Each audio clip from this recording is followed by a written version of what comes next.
I'm much better now that the ladies are back from space. What were they up there, 10 minutes? The 11-minute space flight that was touted as some kind of divine feminine gift to humanity. Well, it was very profound. I don't know if you've seen Katy Perry talk about it, but she's basically a guru now. She essentially took a roller coaster ride. Let's not minimize this. Let's celebrate female astronauts. That's the other thing. There has been female astronauts. Let's not minimize this. Look at us. We're very wealthy. Don't we look great? Admire us. Well, this voyage lasted 11 minutes. I know some people are gonna disagree with me here, but 11 minutes really isn't that long, and you really can't accomplish that much in 11 minutes. Katy Perry went up to the space yesterday, and she spent no more than 4 minutes of intense pleasure up there. Came back and talked about how much in love she was with it, how amazing it all was, and she's talking as if she's Neil Armstrong or Buzz Aldrin, you know, landing on the moon, first people planting a flag. She was in space for 4 minutes. She's got longer songs than that. Okay. I thought it was condescending. It was belittling to women. It's the most amazing feat ever for mankind, womankind. Prior to going up, you said that you needed to go to space to heal. I know you're only a few minutes removed from this. I feel super connected to love. Goodness.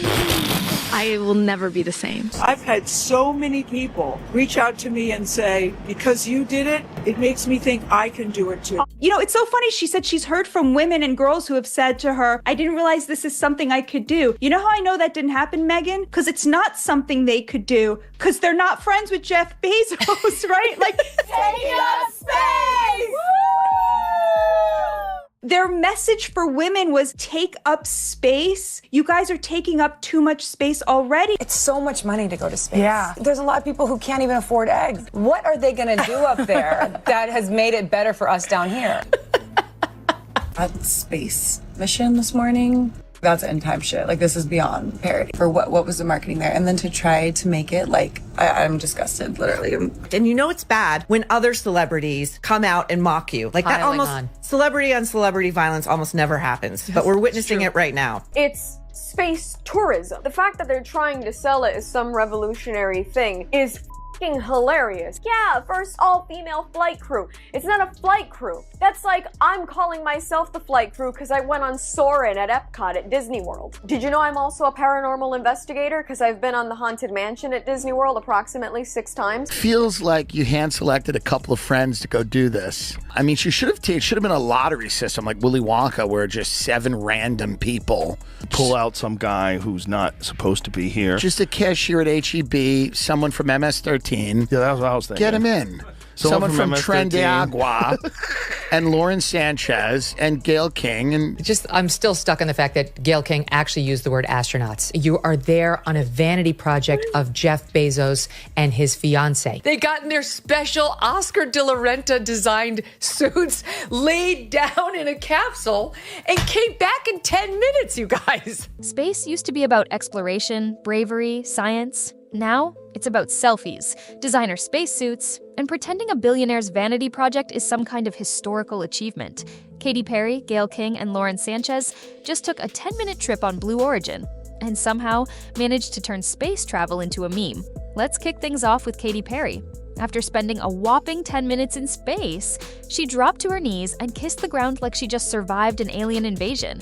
You'd think she barely escaped death, not finished a billionaire-funded joyride. The internet? They torched her. People said she looked like someone who just survived a Starbucks line, not a mission to the stars, and honestly, they're not wrong. Olivia Wilde reposted an image of Katy Perry kissing the ground. She was acting like she got back from Apollo 13. Katy Perry jumped out of the aircraft and kissed the ground in a painfully cringe moment that has been roasted online. What? Katy Perry held a flower. Supposedly she sang. Katy sang, "What a Wonderful World." She did? Isn't that nice? Oh, come on. She sang, "What a Wonderful World." Had I been one of the chosen few revolutionary women, I probably would have just jumped out and let the void of space either suck me in and destroy me, or just begun my descent to Earth at terminal velocity and probably caught fire on the way down. You know, either way, there are many options. But Katy wasn't the only one making things awkward. Gail King came back to Earth, furious. Why? Because people were calling her spaceflight a ride. It's a journey, she snapped on social media. Right. A 10-minute remote-controlled luxury cruise through the stratosphere. A journey. Gail tried to spin the trip as this massive feminist win, but the internet wasn't having it. People roasted her for pretending that floating around in a billionaire's toy spaceship somehow counted as empowerment. Spoiler alert. It doesn't. Gail King, upset, had a few things that she needed to explain to those of us who don't understand what a hero she is. Please don't call it a ride. That is not a friggin' ride. Whenever a man goes up, no one called that a ride. It was called a flight. It was called a journey, because a ride implies that it's something frivolous or something that's lighthearted. There was nothing frivolous about what we did. What it's doing to inspire other women and young girls, please don't ignore that. There's nothing frivolous about what we did. Let's see how it went on board the Blue Origin spacecraft.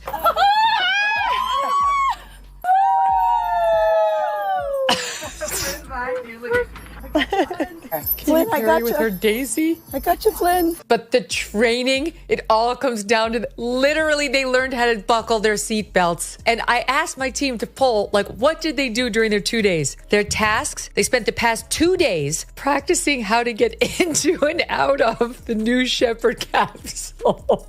We duplicated the trajectory of Alan Shepard's flight back in the day. In case you didn't know, Alan Shepard is famous because he was the first American to go to space in 1961. So we don't celebrate the people who do it as on a tourist trip 60 years later. We celebrate the people who were the first to do it. Gail doesn't want us to say that she took a ride, but that is in fact what she did. She took a ride on a remotely piloted craft. Anyone who denies my achievement is sexist. And then came Lauren Sanchez. She told women to take up space without a hint of irony, which is rich coming from someone whose seat was basically a perk of dating Jeff Bezos. Lauren Sanchez was also reduced to tears by the experience. 6 women just did the same flight that, he didn't. Oh, I just want to keep hugging you. And now we're supposed to celebrate her crossing new barriers for women, meaning boinking a billionaire and getting a free ticket to space for 11 minutes. It was belittling to women. And Earth looked it was so quiet. It was just quiet. I don't think you can describe it because, what I was saying, it was quiet, but then also really alive. It was flat but quiet. These profundities, Walter. Buckle up. 5 women went up into space, right? Jeff Bezos, the man who paid for it all, sent his wife up, which tells you something about their marriage, doesn't it? I think he was hoping she wouldn't come back. Let's be real. This wasn't about empowering women. This was about optics.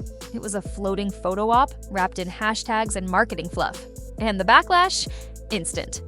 Olivia Wilde straight up mocked Perry's ground kiss, comparing her to someone who thought she just landed Apollo 13. Amy Schumer joked she was added to the flight last minute, clearly clowning how random it all looked. Last second, they added me to space. I'm bringing this. It was in my bag, and I was on the subway, and I got the text, and they were like, do you want to go to space? So even Martha Stewart couldn't resist. She posted her own throwback zero-gravity clip, casually set to a Katy Perry lyric. When Martha Stewart's trolling you, you've lost the plot. Martha Stewart, God bless Martha Stewart. He posted something online because she went up in a flight that achieved zero gravity. I boarded a Boeing 727 aircraft called G-Force One and experienced what astronauts feel when they reach zero gravity. It's a complete troll. Everyone's trolling them now. And don't even get me started on the media. Oprah Winfrey cried watching the launch. She called it inspiring. Inspiring for who? Other billionaires? Because regular people? They're out here just trying to afford eggs, not planning luxury rocket selfies. Lots of other people in the media were embarrassing themselves during this ordeal. Oprah Winfrey actually wept as she watched the all-female team launch into space. It's so cringy. Media headlines acted like it was the moon landing. Historic, groundbreaking, revolutionary. If you listen to the press, you'd think they cured cancer, not floated around for 11 minutes in a capsule controlled from the ground. And let's talk about the word astronaut. Real astronauts go through years of grueling training, engineering, physics, survival simulations, real danger. These celebrity passengers, they trained for 2 days. They learned how to buckle their seatbelts. That's it. They didn't pilot anything. They didn't risk anything. Everything was done remotely. Calling them astronauts is like calling someone a chef because they reheated leftovers. They've gone next level. The montage of them about them. There, it's dark. It's like death. And I'm so proud of us. I really am proud of me. Flowers for me. I brought a daisy because I have so much love for my daughter Daisy, and I have so much love for Mother Earth. If I can do this, I was telling these guys, I might even now get my ears pierced. I've never gotten my ears pierced because that hurts. I hope they can see the unity that we modeled and replicate that and understand that we weren't just taking up space, we were making space. The reason that Katy Perry is not technically an astronaut right now is because none of the people in this capsule could actually operate anything. It was all being remotely controlled. So it was cool. They took a very, very expensive, very, very cool roller coaster ride. We are the Taking Up Space crew. There's 6 of us, all women. It's a historical flight to space because it's the first time that all women have been in space. They admired the universe, and what they were expecting was for us to admire the fact that they were rich enough and famous enough to have been granted this utterly, utterly vacuous experience from which they learned absolutely nothing. The accomplishment of Blue Origin is that Katy Perry went to space. Do you see the difference? Do you understand the difference here? The accomplishment is not that, it is not in the hands of these women. These women did nothing. Truly, they could not have possibly done less for this 11-minute voyage. We've got to get to Blue Origin because it's over the top. It's over the top what's happened with these women. The whole thing rubbed people the wrong way because this wasn't about exploration or science or women. It was about branding, publicity, a billionaire's vanity trip with some sparkly empowerment slogans slapped on top. Compare this circus to actual space milestones. Neil Armstrong walking on the moon, Yuri Gagarin breaking the atmosphere, Sally Ride becoming the first American woman in space. Those were real moments, earned, risky, historic. Katy Perry lip-syncing to What a Wonderful World in zero gravity? Yeah, not quite the same. And let's not forget, Jeff Bezos owns Blue Origin. Lauren Sanchez is his fiancée. This wasn't NASA. This was a personal group project with influencers added for optics. It's not exploration anymore. It's clout chasing in zero gravity. The most expensive PR stunt since Elon Musk launched a Tesla into space. And they really thought this would be celebrated? That we'd all just cheer them on? That no one would notice the absurdity of calling it progress while flaunting wealth and privilege? So let's wrap this up. Are we witnessing the future of space exploration, or just the death of what it used to mean? Because this wasn't progress. This was a joke. A very expensive, very awkward, self-congratulatory joke. Let us know what you think in the comments. Was this empowering? Or just another sign that celebrity culture has completely lost touch with reality?